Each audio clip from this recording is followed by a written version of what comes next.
il n'y a pas de réinjection là.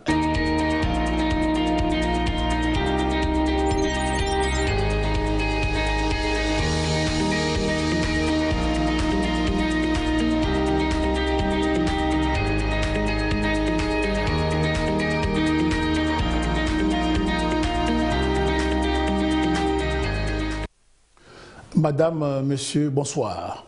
Bienvenue dans cette tranche économique hebdomadaire dont voici les titres. Perspective de croissance économique pour l'Afrique subsaharienne en 2023. Le Fonds monétaire international, le FMI, table sur 3,8%. Dans cette édition, vous aurez tous les détails. OTR, Office togolais des recettes avec des innovations. Le nouveau guichet unique, GUIDEF, dévoilé aux opérateurs économiques la semaine dernière. Pourquoi ce nouveau dispositif? Pour gérer désormais les états financiers des entreprises. Vous aurez la réponse dans ce journal. Et enfin, financement des économies par le marché financier sous-régional, rôle de la Bourse régionale des valeurs mobilières, rôle de l'autorité du marché financier, les avantages de ce mécanisme. Également, dans cette édition, tous les éclairages. Madame, Monsieur, une fois encore, bonsoir et merci surtout de votre fidélité. Eh bien, le journal de l'économie de ce mardi 7 février 2023, voilà, c'est parti. Tradition, une fois encore respectée comme les années antérieures, les acteurs du secteur privé ont été entretenus par l'Office togolais des recettes OTR sur les principes fiscaux, les innovations contenues dans la loi de finances exercice 2023, avec cette fois-ci le lancement officiel de la plateforme GUIDEF, guichet unique de dépôt des états financiers. Un mécanisme mis en place par l'OTR pour la réception de manière centralisée des états financiers des entreprises. Bref, à travers ce GUIDEF, l'OTR entend lutter contre la pluralité des états financiers d'une seule et même entreprise, une fraude souvent légion dans les pratiques. Les précisions avec Carmen Madje Akapo. Suivez plutôt. Plus besoin de tracasseries pour les dépôts des états financiers des entreprises. Tout peut se faire désormais en ligne. L'OTR a encore innové avec la mise en place du guichet unique de dépôt des états financiers GUIDEF. Le GUIDEF a été institué par la directive 04 2009 de l'UEMOA qui a institué donc le GUIDEF dans tous les pays membres de l'UEMOA.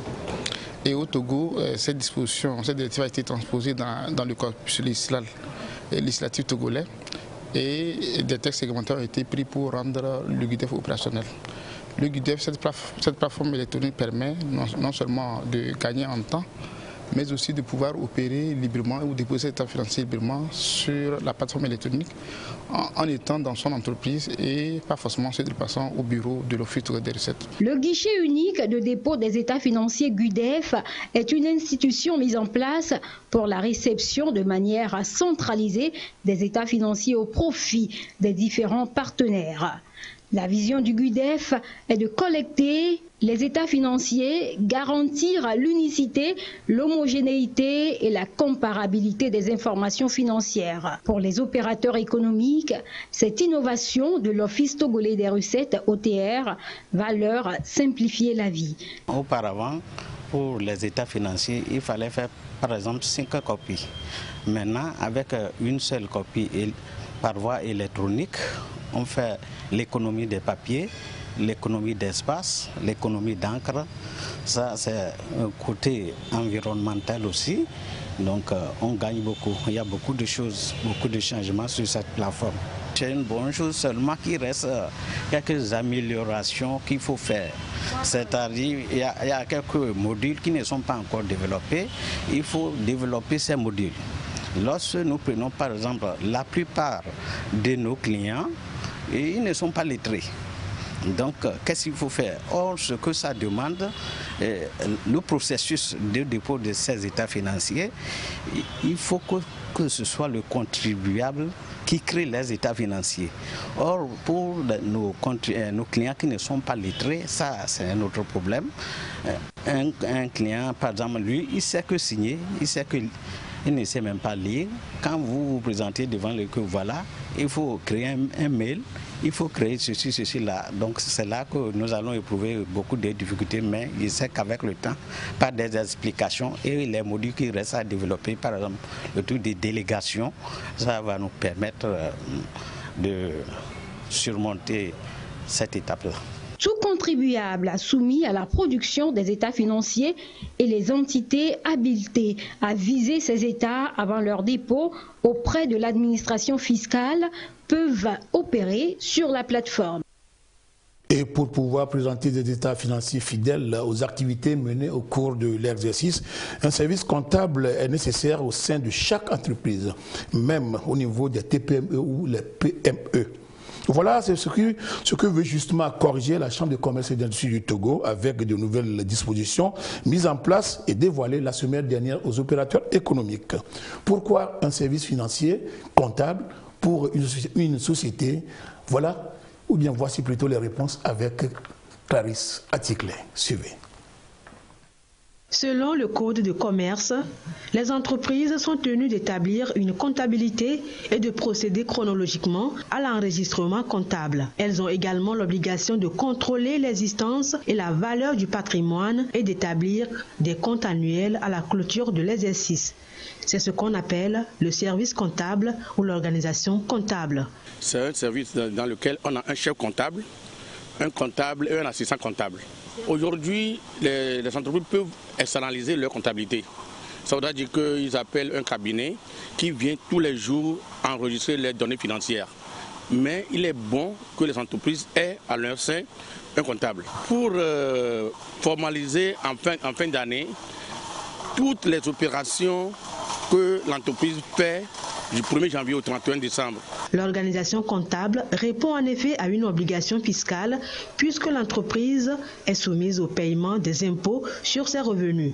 Elle répond aussi à une obligation légale et confère un statut formel à l'entreprise. L'information financière sert à renseigner les tiers, la banque, l'entreprise elle-même, le personnel, l'État, par l'entremise de ces institutions, douanes et impôts, qui sont devenus une seule entité aujourd'hui, l'OTR. Vous informez également les statistiques, vous informez la juridiction compétente, les greffes.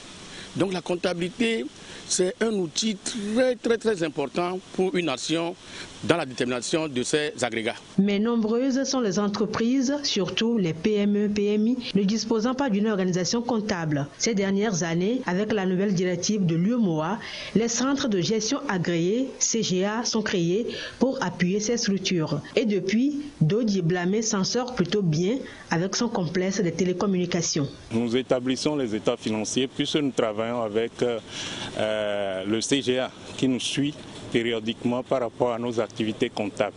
Donc, suite à nos états financiers et tout, nous faisons des dépôts au niveau de l'Office togolais des recettes et nous avons l'opportunité d'avoir de la crédibilité en face de beaucoup d'autres structures.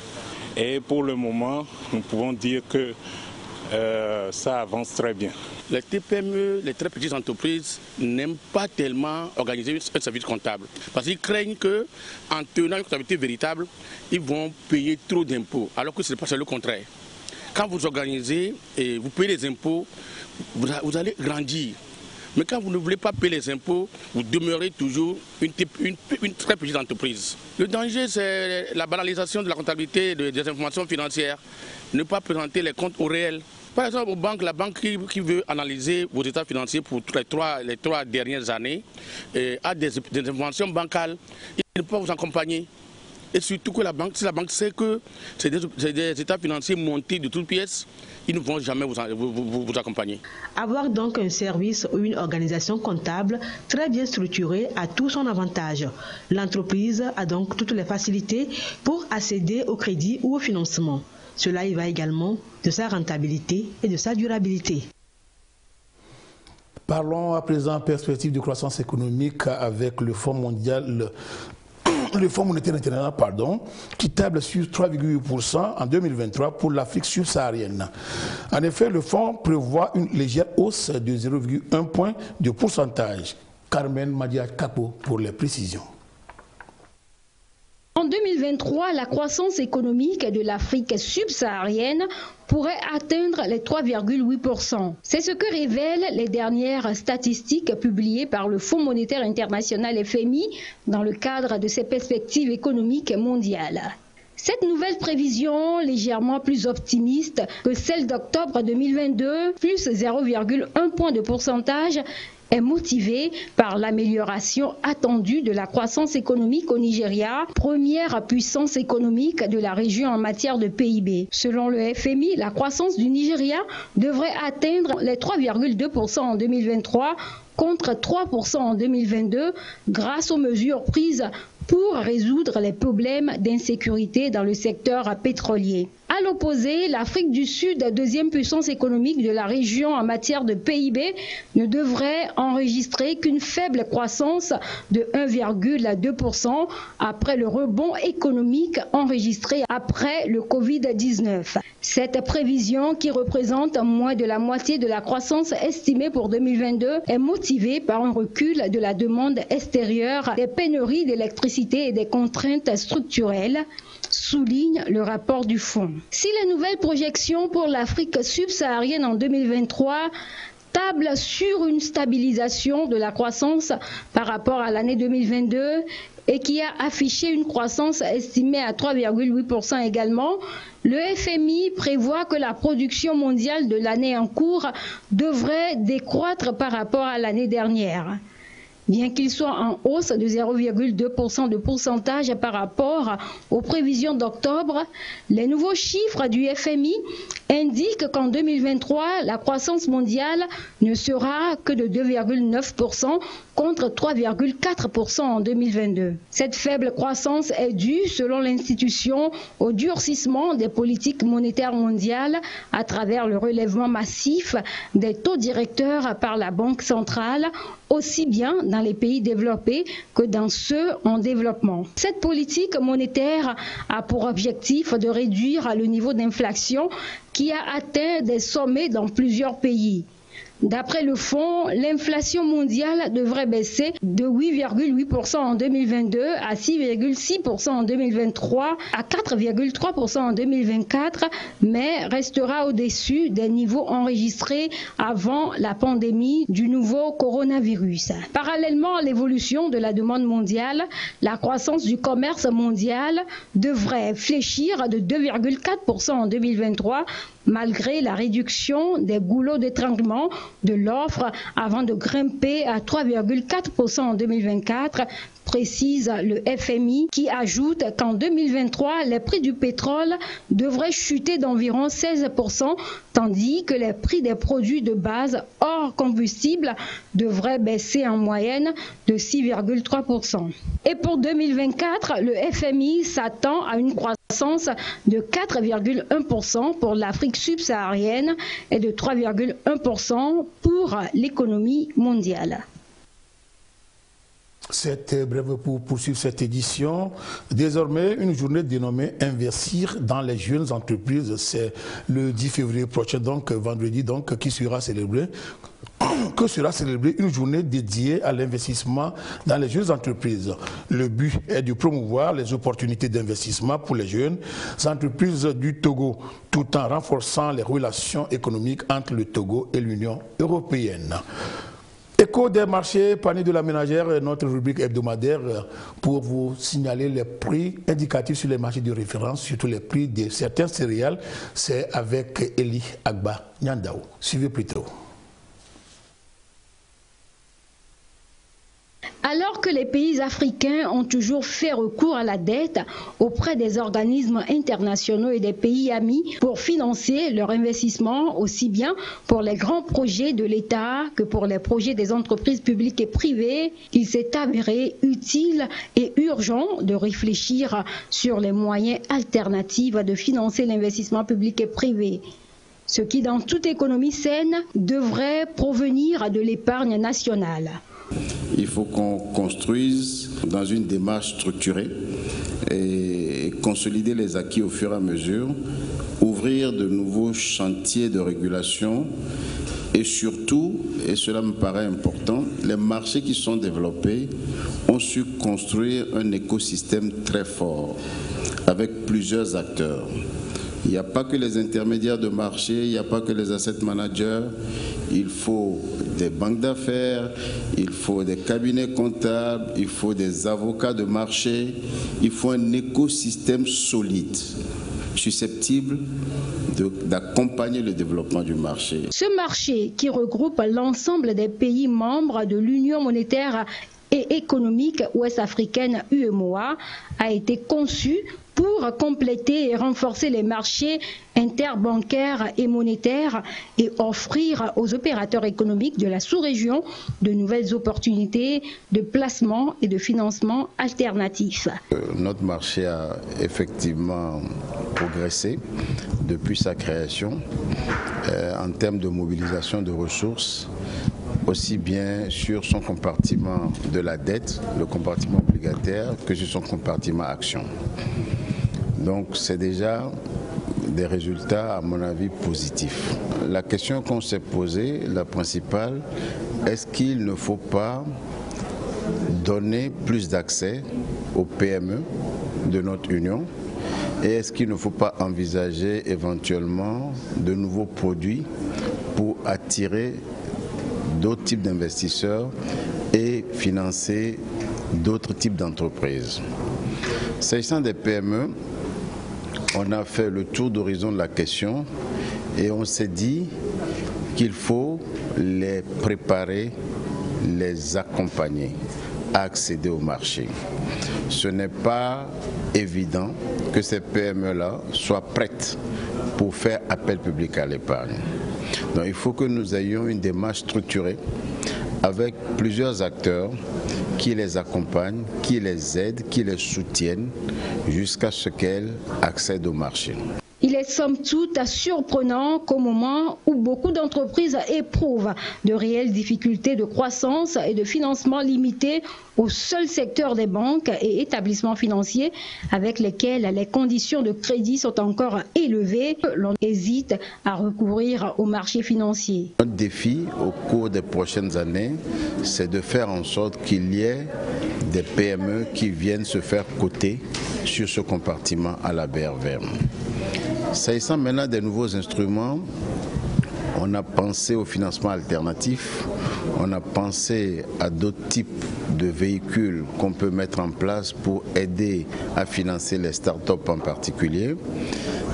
C'est vrai qu'il faut une réglementation pour favoriser ce type de financement, mais il faut aussi travailler sur la culture financière des individus, des entrepreneurs.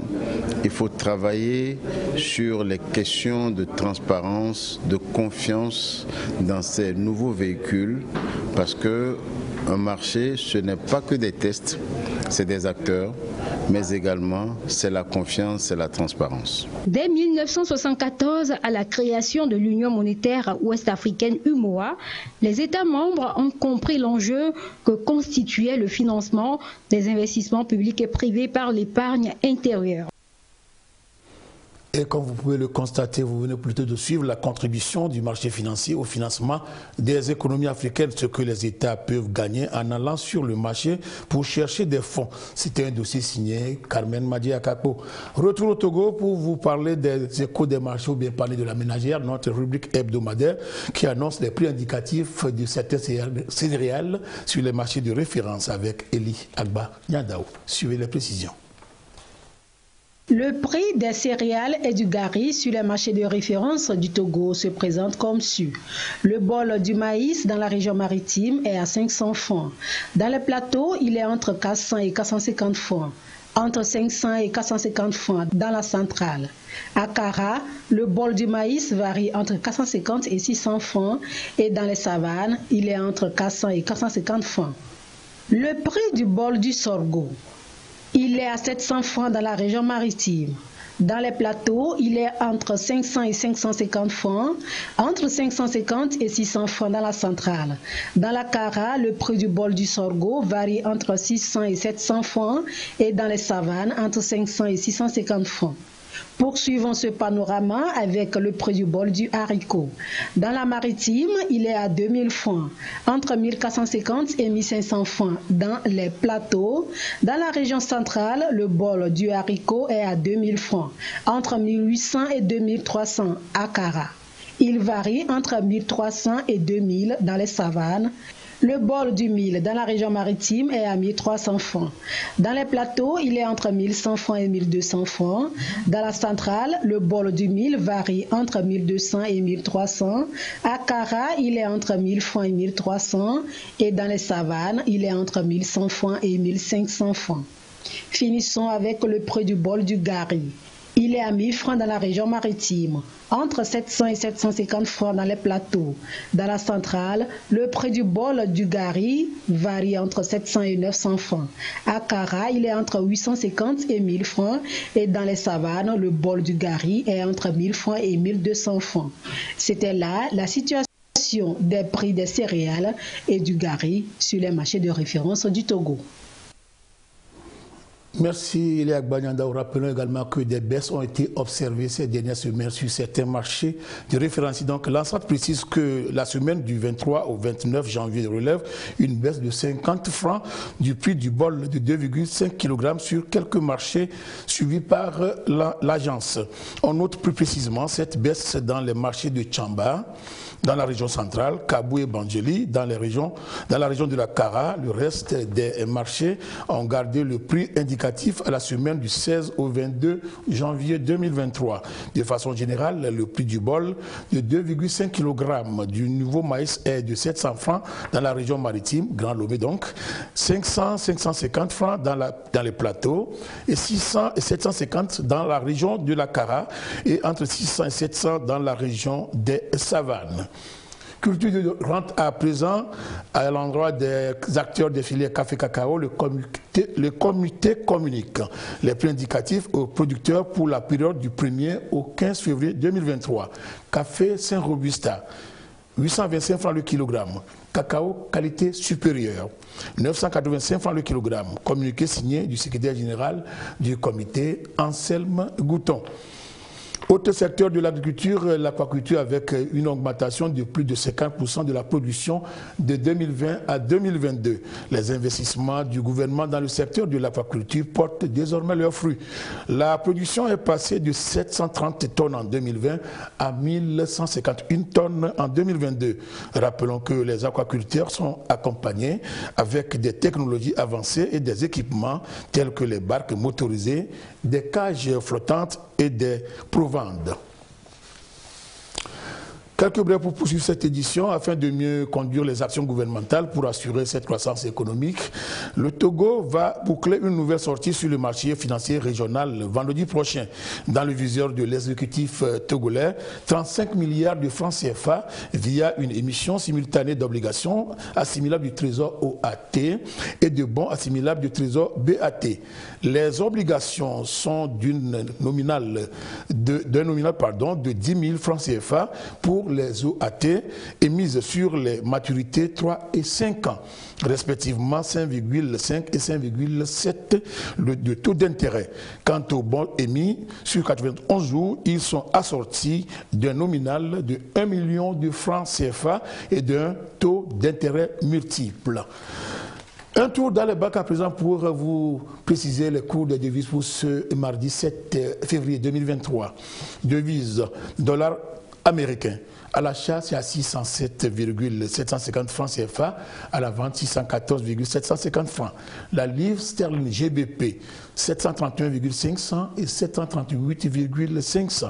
Francs suisses CHF, 656,250 et 662,250. Dollar canadien, 451,750 et 458,750. Yuan chinois, 89,250 et 91,00 à la vente. Yen japonais, 4,595 à l'achat et 4,655 à la vente.